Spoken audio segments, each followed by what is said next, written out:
Here's our marvelous convenient place for rehearsal. This green plot shall be our stage. This half-thorn brake, our tiring house. And we will do it in action as we'll do for the Duke. Peter Quince, What sayest thou, bully bottom? there are things in this comedy of Pyramus and Thisbe that will never please. First, Pyramus must draw a sword to kill himself, which the ladies cannot abide. How answer you that? By her afflicting a parlous fear. I believe we must leave the killing out when all is done. Not a whit. I have a device to make all well.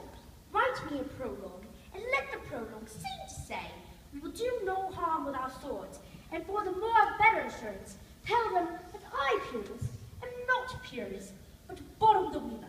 This will put them out of fear. Well, we will have such a prologue. It should be written in 8 and 6. No, make it 2 more. Let it be written in 8 and 8. Will not the reach be feared of the lion? I fear as I promise you.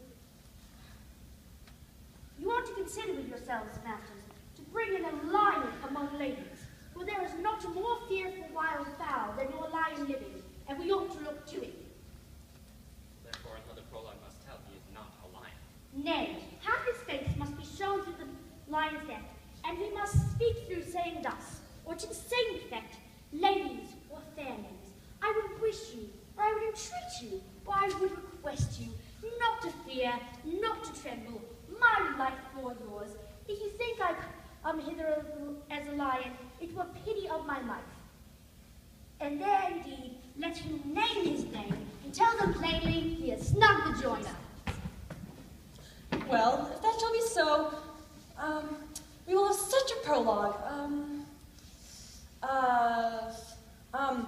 Here, we must have a wall in the great chamber.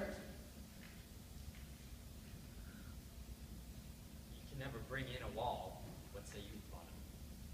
Some man or other must present the wall, and let him have some loom, or some rough cast, or some plaster about him to present wall, and let him hold his fingers thus, and through that cranny shall Pyramus and Thisbe whisper. I or else one must come in with a bush of thorns and a lanthorn, and says he's come to disfigure, or to present the person in moonshine. And there's another thing. We must have a wall in the great chamber, for the Pyramus and Thisbe says a story did talk to the chink of the wall. You can never bring in a wall. What say you, Bottom? Some man or other must present wall, and let him have some loom, or some rough cast, or some plaster about him to present wall, and let him hold his fingers thus, and through that cranny shall Pyramus and Thisbe whisper. Well, if that shall be so, then all is well. Come sit down and rehearse your parts, every mother's son. Pyramus, when you have begun, enter into that break, so everyone according to his cue. What heaven homespuns have we swaggering here? So near the cradle of the fairy queen. What, a play told her? I'll be an auditor, and an actor too, perhaps, if I see cause. Speak, Pyramus, Thisbe, stand forth. Thisbe, the flowers of odious savour sweet. Odors, odors! Odors savour sweet, so hath thy breath, thy dearest Thisbe dear. But hark, a voice, stay thou but here a while, and by I will to thee appear. A stranger Pyramus, that e'er played here.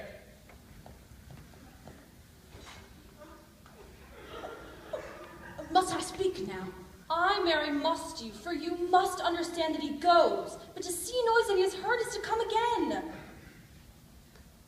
Most radiant Pyramus, most lily-white of hue, of color like the red rose on triumphant briar. Most frisky juvenile, and equal most lovely Jew, as true as horse that yet would never tire. I'll meet thee, Pyramus, at Minnie's tomb. Ninus, too, man, why must you not speak that yet? That you answer to Pyramus, cues and all. Pyramus, enter. Your cue is past, it is never tire. Oh, as true as horse that yet would never tire. If I were fair, Thisbe, I would know thee wrong. Oh, monster so strange! We are haunted. Pray, masters, fly, masters, help! I'll follow you. I will lead you about a round. through bog, through bush, through brake, through briar. Sometimes a horse I'll be, sometimes a hound, a hog, a headless bear, sometimes a fire, and neigh, and grunt, and bark, and roar like horse, hound, bear, fire, at every turn. Why would they run away? This is knavery of them to make me afeard. Bottom, 'tis an I see on thee. You see an asset of your own, do you?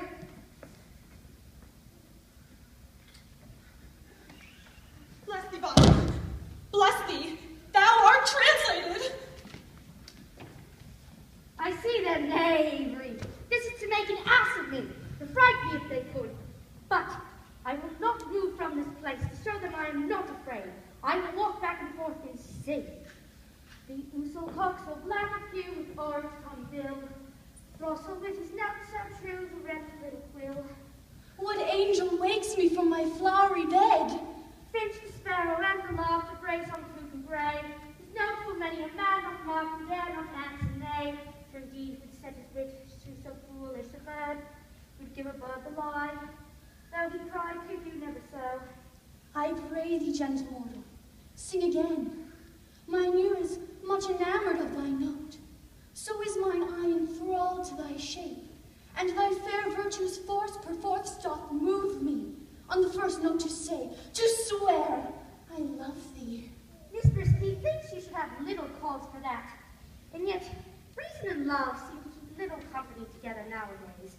It's a pity some of our more honest neighbors will not make them friends. Nay, I do bleak upon occasion. Thou art as wise as thou art beautiful. Not so neither. But if I had wit enough to get out of this wood, I would have wit enough to serve my own turn. Out of this wood do not desire to go. Thou shalt remain here whether thou wilt or no. I am a spirit of no common rate. The summer still doth tend upon my state, and I do love thee.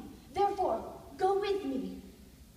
I'll give thee fairies to attend on thee, and they shall fetch thee jewels from the deep, and sing while thou on pressed flowers dost sleep.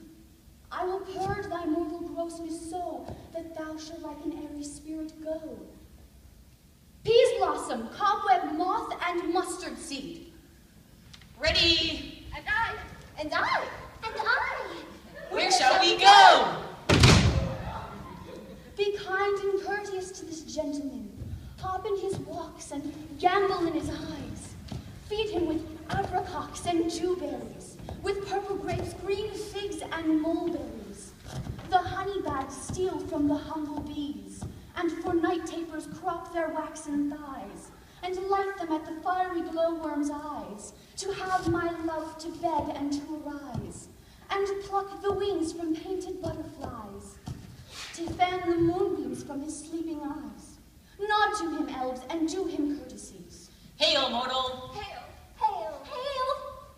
I cry your worship's mercy heartily. I beseech your worship's name. Cobweb. Good Master Cobweb, if I cut my finger, I shall make bold with you. Your name, honest gentleman. Peas blossom.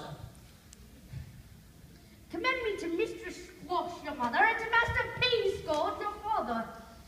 Good Master Peas Blossom, I shall desire you more acquaintance too.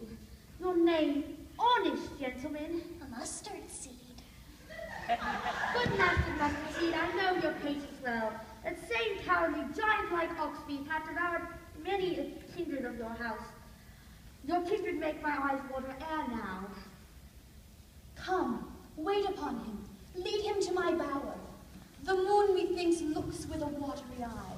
And when she weeps, weeps every little flower, lamenting some enforced chastity. Tie up my love's tongue, bring him silently.